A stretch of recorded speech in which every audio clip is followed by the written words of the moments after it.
મિત્રો, સવારે તો હજુ અફરીફના ગરીબ પિતાએ ભગવાનની મૂર્તિ સમક્ષ ઊભા રહીને ફરિયાદ કરી હતી, હે પ્રભુ, આ દુનિયાના લોકો તને દયાળુ અને પ્રેમાળુ કેમ કહે છે? એ જ મને તો સમજાયું નથી. મારી રતન જેવી દીકરી માટે પથ્થર જેવા મૂર્તિયા જ શા માટે મોકલે છે? હું ભલે ગરીબ રહ્યો, પણ મારી દીકરી તો રાજાની કુંવરી જેવી છે ને. એના માટે ફ્લેટ અને એપાર્ટમેન્ટના સરનામા શા માટે ખીચે છે? રાજમહેલ બતાવ તો હું માનું કે તું ભગવાન છે. વાત ભગવાનના અસ્તિત્વના પુરાવા સુધી જઈ પહોંચી હતી. ઈશ્વરને એ લાગ્યું હશે કે એમની હયાતી જોખમમાં છે, હવે કંઈક કરવું પડશે. એ જ દિવસે બપોરે કોઈ અજાણ્યો માણસ આંબાલાલ જાનીના ઘરે આવીને કાનમાં કહી ગયો, તમારી દીકરીને જોવા માટે આજે સાંજે એક મૂર્તિયો આવવાનો છે. કરોડપતિ બાપનો એકનો એક દીકરો છે. જો મામલો જામી ગયો તો સમજી લેજો કે તમારી અફરીફનો ઉદ્ધાર થઈ ગયો. સાચવી લેજો. આજે સાંજે બરાબર 6 વાગ્યે આંબાલાલ જાની ગરીબ હતા, પણ સાવ ભિખારી જેવા ન હતા. એક ઓરડો અને એક રસોડું હતું. જિંદગી આખી ખાનગી પેઢીમાં કારકુની કરી હતી. 3 દીકરીઓ, એક નાનો દીકરો અને પતિ પત્ની એમ 2 જણા, પોતે 600 રૂપિયાની આવક અને 6 જણાના પેટ ભરવાના.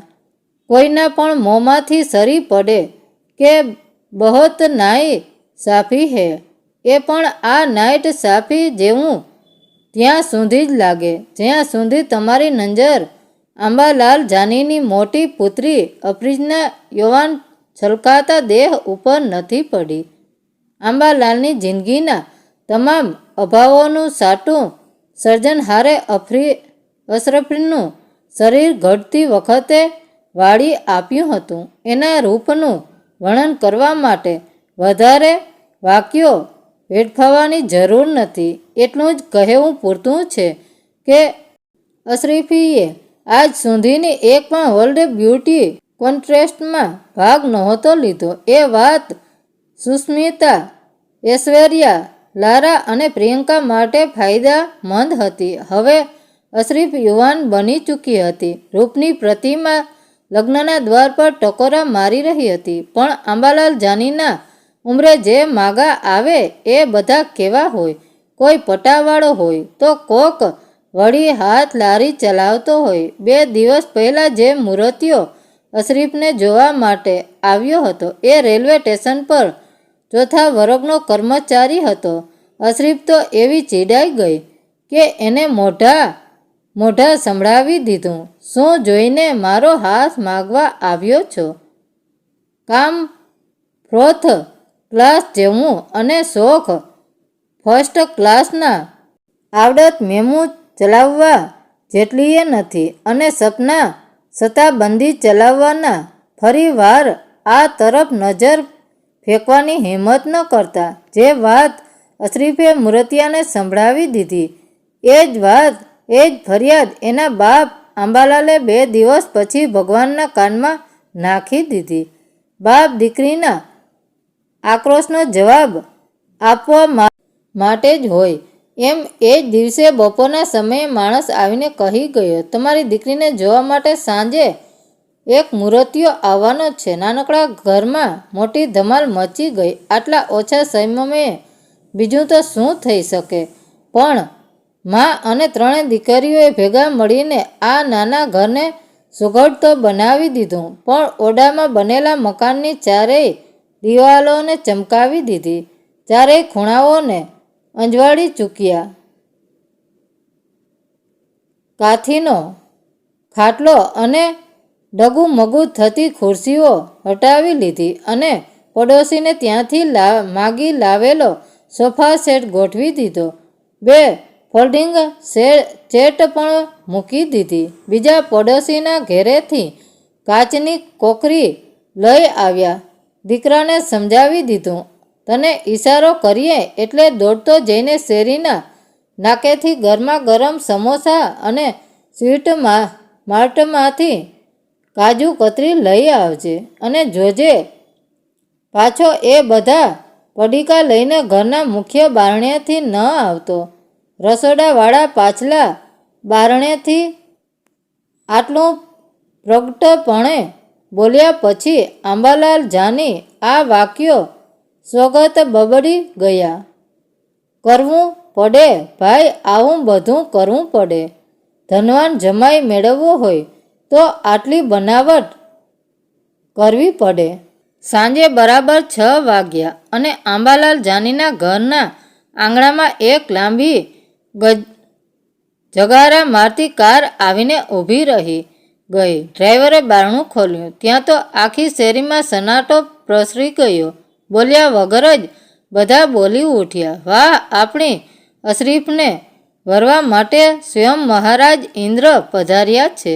એ સાથે જ મોંઘાદાર વસ્ત્રો અને ચમકતા બૂટ ધારણ કરેલો દેવી વ્યક્તિત્વ ધરાવતો એક સહામણો યુવાન ચહેરા પરથી સ્મિત છલકાવતો 2 હાથ નમસ્તે ની મુદ્રામાં જોડીને ત્યાં ઊભેલા તમામની સામે વશીકરણ રેલાવતો આંબાલાલની ઝૂંપડી તરફ આગળ વધ્યો.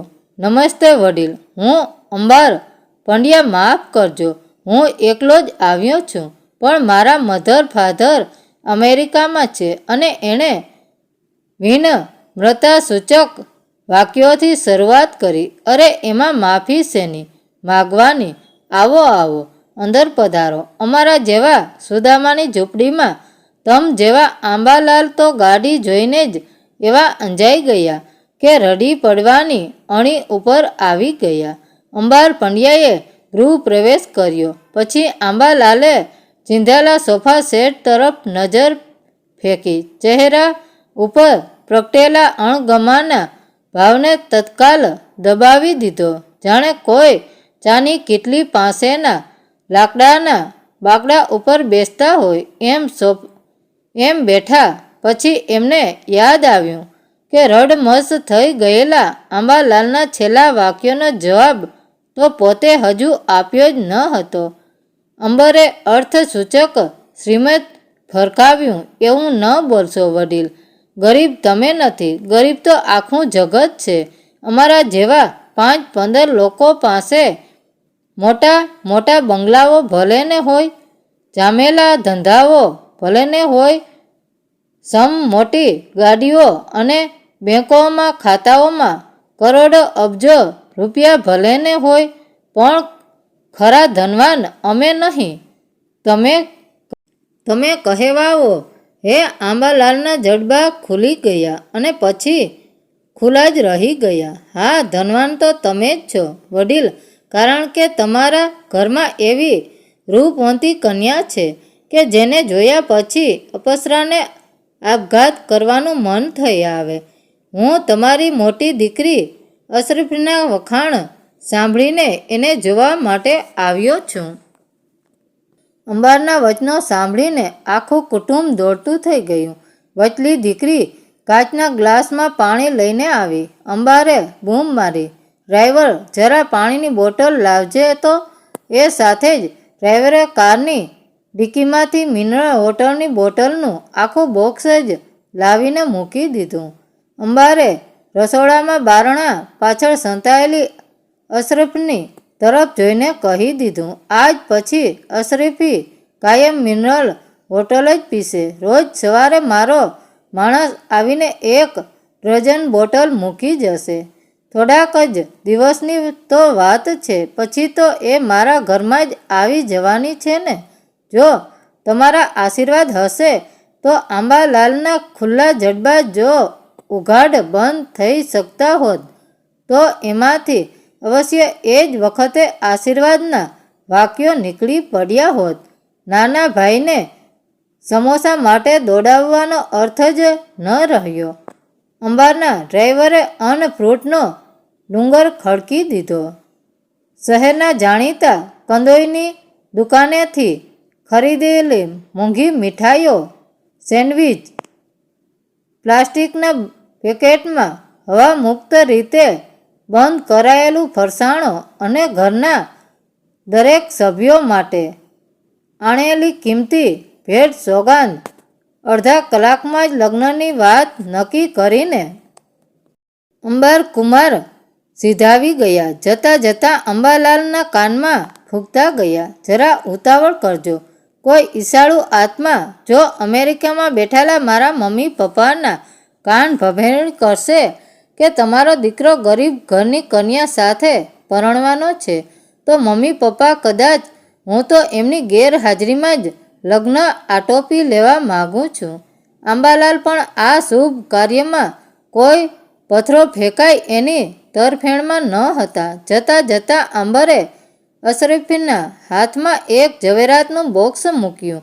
અંદર સોનાની વીંટી છે. 25,000નો ડાયમંડ જડેલી વીંટી ઉતાવળમાં ખરીદેલી છે. ખીચામાં એટલું જ પરચૂણ હતું, માટે સસ્તી જ અઠવાડિયામાં તો લગ્ન થઈ ગયા.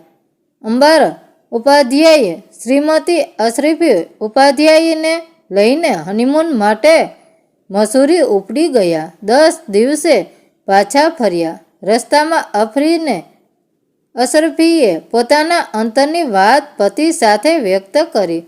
સાચું કહું, મને તો તમારા જેવો જ પતિ જોઈતો હતો. એટલું બધું સુખ આપ્યું તમે મને. આ 10 જ દિવસમાં મને આખી જિંદગીનો સંતોષ આપી દીધો. હવે પછી એટલા વર્ષો તમારી સાથે જીવી શકાય એને હું બોનસ જેવા સમજીશ.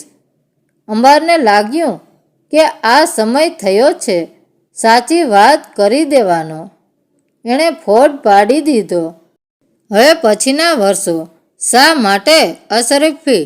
આ જે 10 દિવસ મેં તેને સુખમાં રાખી છે ને એને જ બોનસ ગણી લેજે. હું સમજી નહીં કે તમે શું કહેવા માગો છો. હું એ કહેવા માગું છું કે અંબારે ઊંડો શ્વાસ ભરીને બનાવટનો બુરખો ઉતારી નાખ્યો. હું કોઈ ધનવાન બનવાન નથી. હું તો મહિને 8,000 કમાતો એક સ્ટ્રાઇક ગર્લ છું. તને જોઈને તને પામવા માટે પાગલ થઈ ઉઠેલો તારો સાચો પ્રેમી છું. આ ગાડી, કપડાં, શૂઝ બધું મિત્રોની ઉદારતા ભરી ઉધારી છે. મીઠાઈઓ, મિનરલ હોટલ, સોનાની વીંટી અને હનીમૂનનો ખર્ચો કુલ મળીને 1.5 લાખમાં પડ્યું છે. ધીમે ધીમે હપ્તા ભરાય દ્વાર ભરાઈ જશે. પણ સોનાની શુદ્ધ અશરફી જેવી પત્નીને પામી હોય તો આટલું મૂડી રોકાણ તો કરવું પડે. આને માર્કેટિંગ કહેવાય, છેતરપિંડી નહીં. અને કદાચ આ છેતરપિંડી હોય તો પણ પેલી કહેવત તો તે સાંભળી જ હશે ને, everything is fair in love and war. મિત્રો, વાર્તા કેવી લાગી? સારી લાગી હોય તો કોમેન્ટ કરીને જરૂર જણાવજો. ધન્યવાદ મિત્રો.